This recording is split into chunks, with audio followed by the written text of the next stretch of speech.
વિદ્યાર્થી મિત્રો ધોરણ 9 વિષય ગણિતમાં આપણે લગભગ 10 ચેપ્ટર છે અને રચના પર આગળ જઈએ 10 ચેપ્ટર પૂરા કરીને. હવે 1 થી 10 ચેપ્ટર છે ધીમે ધીમે તમે એનું રિવિઝન છે રોજે રોજ 1.5 કલાક જેવું તમે એનું રિવિઝન કરો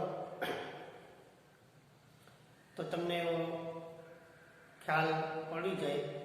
અમુક વસ્તુ મગજમાંથી નીકળી ગયું હોય તો એ વસ્તુ પણ તમારા મગજમાં આવી જાય અને ફરી વખત એને આપણે યાદ કરી લઈએ અને એ વસ્તુ છે એને આપણે સમજવાની કોશિશ કરીએ. હવે આજે આપણે નવું ચેપ્ટર નંબર 11 રચના. આમ તો તમે 8મા ધોરણ પણ રચના ભણીને આવ્યા છો. એમાં તમે અલગ અલગ રચનાઓ છે શીખીને આવ્યા. રચના દોરતી વખતે કયા સાધનોનો ઉપયોગ કરવો એ પણ તમે શીખીને આવ્યા. આમ આપણે હવે રચનાના ચેપ્ટરમાં આગળ વધીએ. તેમાં સૌથી પહેલી જરૂરિયાત છે મારા હાથમાં છે એ ફૂટપટ્ટીની. તમે તમારી ભાષામાં ફૂટપટ્ટી કહો, ગણિતની ભાષામાં એને માપપટ્ટી કહેવાય. બરાબર. પછી પેન્સિલ છે, રબર છે અને પરિકર છે. એટલે રચના દોરતી વખતે તમારી બાજુમાં તમારા કંપાસમાં પરિકર, સારી અણી કાઢેલી 2 પેન્સિલ, એક પેન્સિલ પરિકરમાં ભરાવેલી હોય અને એક પેન્સિલ અલગ હોય, પછી માપપટ્ટી અને રબર. એટલી વસ્તુ તમારે રચના દોરો એટલે હાથ વગી રાખવાની છે. બરાબર. એટલે આપણે રેખાઓ, કિરણો વગેરે પણ ભણી ચૂક્યા છીએ અને હવે આપણે રચનાઓ તરફ આગળ જઈએ. હવે રચના છે એ સ્કિલનો પ્રશ્ન છે, કૌશલ્યનો પ્રશ્ન છે. નવું કરવાની ક્ષમતા તમારામાં વિકસે એ માટે રચનાનું ચેપ્ટર છે એ ખૂબ જ મહત્વનું છે.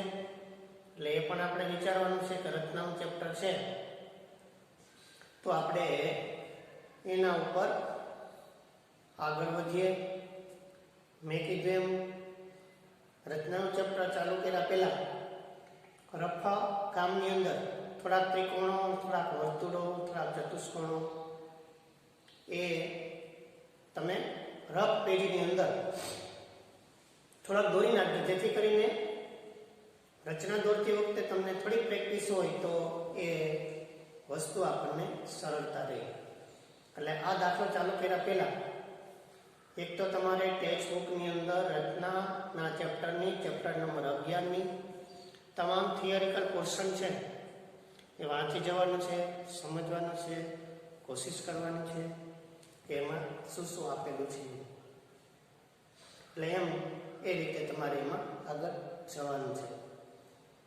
5મી એકમ કસોટી પણ હવે તમારે નજીક આવી રહી છે એટલે એને અનુસંધાને પણ તમે વિચારજો, ધ્યાનમાં રાખજો કે આપણે શું કરવું જોઈએ. એટલે હવે આપણે રચના છે તો મેં કીધું એમ તમારી પાસે મેં કીધું એટલી વસ્તુ તૈયાર.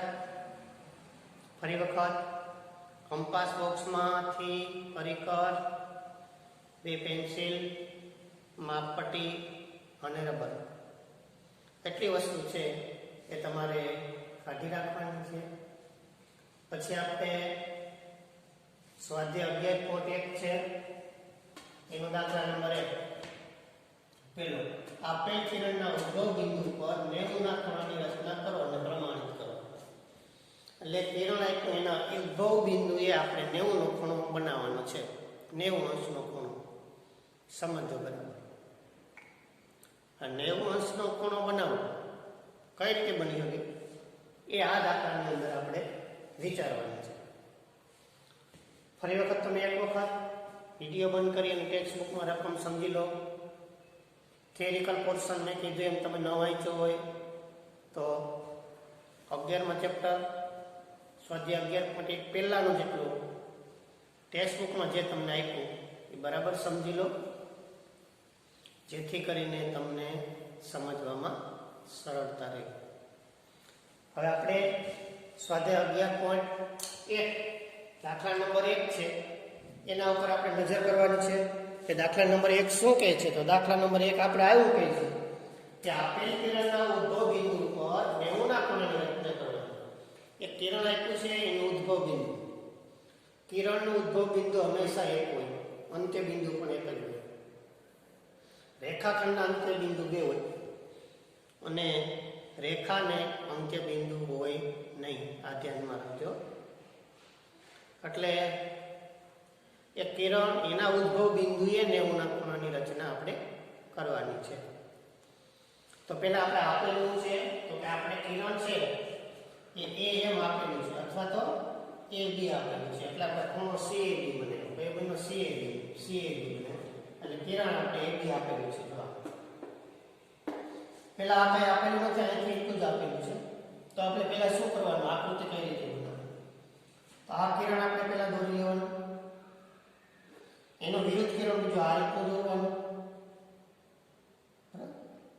મેન પ્રોસેસ આ છે. અથવા તમે એમ કરો કે આ સીધી રેખા દોર નાખવામાં, બરાબર. એના ઉપર A અને B બિંદુ લઈ લો, અહીંયા A બિંદુ લઈ લો. X ને Y હમણાં લેવાના નથી, સમજો બરાબર. ફરી વખત સમજાવું તમને.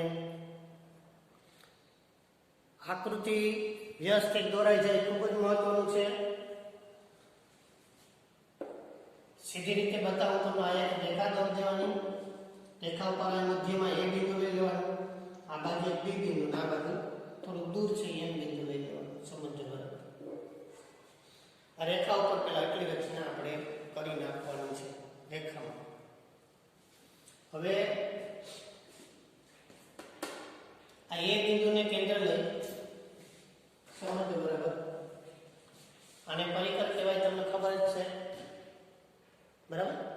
એ કિરણ, રેખા, રેખાખંડ અને વર્તુળ દોરવા માટે પરિકરનો આપણે ઉપયોગ કરીએ, એ ધ્યાનમાં રાખજો. એટલે એને કેન્દ્ર લેવાનું છે, અનુકૂળ ત્રિજ્યા લઈ અને આ રીતે એક વર્તુળ દોરવાનું છે. ફરી વખત કેન્દ્ર કર્યું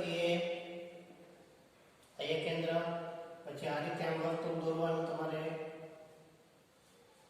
તમને આખો વિડીયો જોયા પછી યાદ ન રહે તો એક એક સ્ટેપ દોરતા જજો, હું સમજાવું એમ. વિડીયો થોડી વાર બંધ કરી દેવાનો, એક સ્ટેપ દોરી લેવાનું. એટલે આ બીજું સ્ટેપ થયું. આપણે આ વર્તુળ દોર્યું. વર્તુળ આ રેખાને છેદે X ને Y, આ Y છે, X ને Y નામ આપી દેવાના છે આપણે. આ X ને Y નામ આપી. હવે શું કરવાનું, XY જેટલી ત્રિજ્યા લઈ લેવાની. આપણે અડધાથી વધારે છે પણ આપણે XY જેટલી લઈ લેવાની, તમે ભૂલાઈ ગયું. એટલે X ને કેન્દ્ર રાખવામાં આ ચાપ મારવાની. સમજજો બરાબર. એટલું દોરી લો તમે તમારી નોટમાં. શું કર્યું આપણે, X ને કેન્દ્ર રાખ્યું, XY જેટલી ત્રિજ્યા લીધી અને આ ચાપ મારી. આખું આમ ફેરવવાનું નથી, આ વચ્ચે મિડલમાં ઉપર એટલી ચાપ મારવાની. સમજો બરાબર.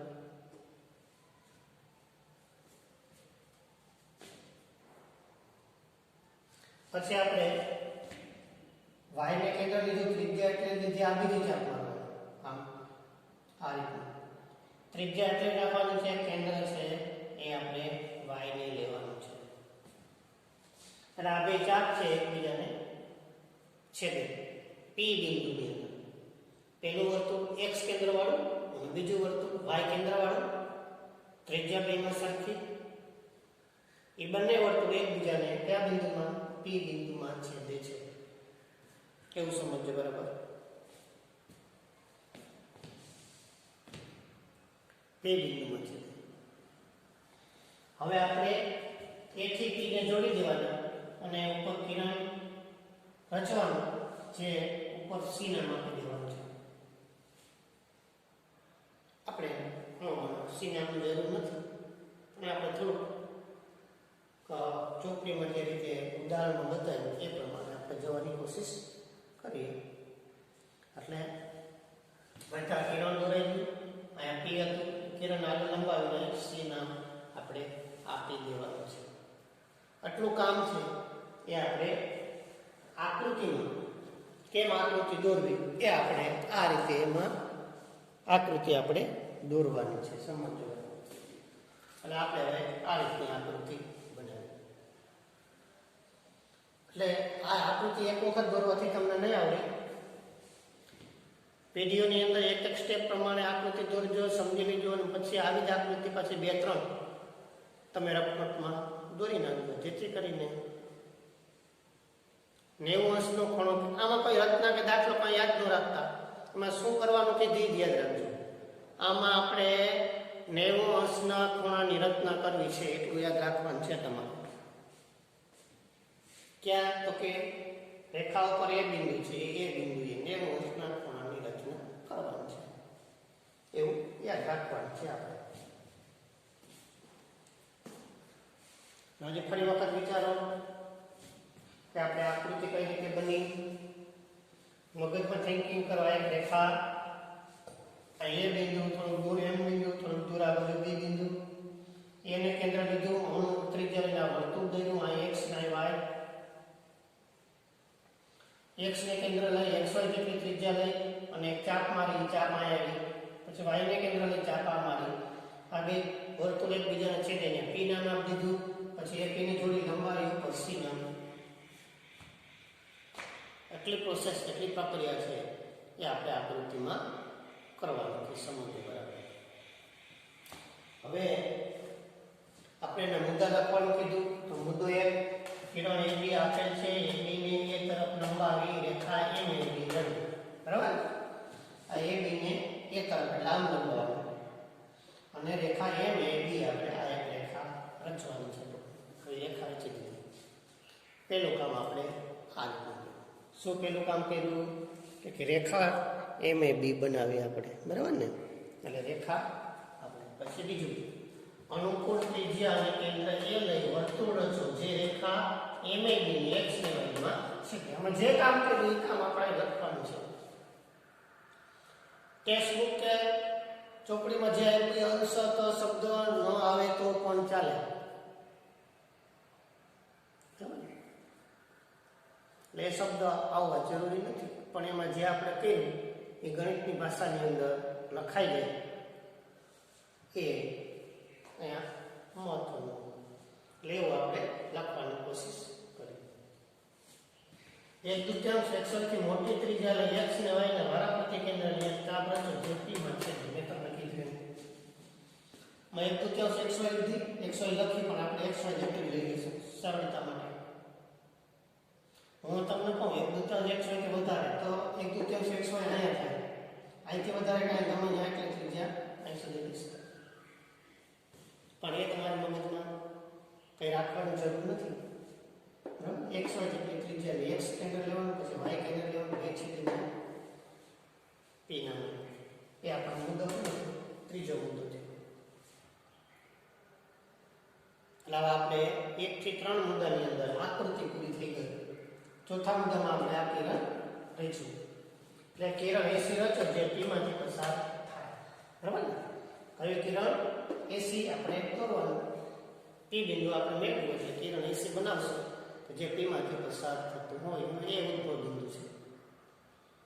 એટલે આ રીતે દોર્યું એટલે ખૂણો અહીંયા બન્યો, બરાબર. CAB એ કાળ ખૂણો બની જાય 90 નો.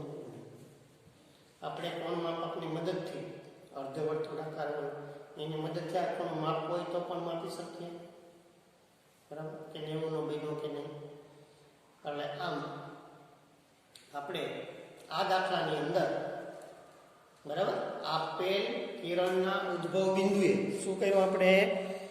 આપેલ કિરણના ઉદ્ભવ બિંદુએ 90 અંશના ખૂણાની રચના કરી. કિરણના ઉદ્ભવ બિંદુએ 90 અંશના ખૂણાની રચના કરી કહેવાય. ટૂંકમાં પરીક્ષામાં તમને એમ પૂછે કે 90 અંશના ખૂણાની રચના કરો, એટલે આ જ લખવાનું છે. આ રીતે આપણે હવે 90 અંશના ખૂણાની રચના કરી. બરાબર? એક રેખા દોરી, પછી આ કિરણ રેખા ઉપર એ થી આ બાજુ એ થી આ બાજુ બી, પછી એને કેન્દ્ર લઈને આ વર્તુળ બનાવ્યું x ને y, x ને કેન્દ્ર લઈને xy ત્રિજ્યા લઈને આ ચાપ, y કેન્દ્ર લઈને આ ચાપ, બે ભેગી થાય પીના. આવું તમારે ટૂંકમાં યાદ રાખી લેવાનું. 90 નો ખૂણો કરવો એટલે આ રીતે કરવાનું છે. અને જો આપણે આ 90 ના ખૂણાની રચનામાં બનાવ્યું, 90 ના ખૂણાની રચનામાં બનાવ્યું પછી આપણે એમ કીધું કે એને પ્રમાણિત કરો. પ્રમાણિત કરો એટલે આ ખૂણો બન્યો એ ખરેખર 90 નો બન્યો એ આપણે એમાં બતાવવાનું છે. આવું ક્યારેક પૂછે, ક્યારેક પરીક્ષામાં પૂછતા પણ નથી પ્રમાણિત કરવાનું. એટલે આપણે હવે પ્રમાણિત કરીએ. આપણે px ને py લખી દેવાનું. શું લખવાનું? px ને py બે રેખાખંડ દોરી દેવાના. એટલે આમાં બે ત્રિકોણ બની ગયા. ત્યાં pax ને pay, આ pax pay આવા બે ત્રિકોણ બન્યા. એ બે ત્રિકોણમાં શું છે તો કે ax ને ay સરખી છે. બરાબર? ax ને ay આપણે સરખી ત્રિજ્યા છે. એક જ વર્તુળની બે ત્રિજ્યાઓ છે. px ને py સરખા છે, કારણ કે એ રીતે આ બે બિંદુ આપણે લીધેલું છે. p અને p તો એ બે ત્રિકોણ એક જ બાજુ છે.